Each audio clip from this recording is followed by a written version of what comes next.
এইমাত্র পাওয়া রাজধানীর বারিধারা ডিওএইচওএস এলাকা থেকে সাবেক আওয়ামী প্রভাবশালী মন্ত্রী ডাক্তার দীপু মনি আটক করেছে ঢাকা মহানগর গোয়েন্দা পুলিশ। আজ সোমবার ১৯ আগস্ট সন্ধ্যায় তাকে আটক করা হয় বলে জানানো হয় ডিএমপির একটি সূত্রে। ডিএমপি সূত্র জানায়, তাকে আটকের পর মিন্টো রোডের ডিবি কার্যালয়ে নিয়ে যাওয়া হচ্ছে। আগামীকাল তাকে আদালতে পেশ করা হবে। তবে কোনো মামলায় তাকে আটক দেখানো হয়েছে তা এখনও জানা যায়নি।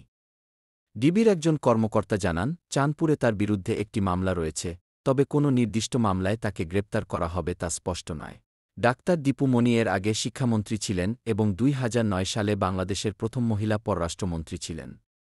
বর্তমানে তিনি আওয়ামী লীগের যুগ্ম সম্পাদক।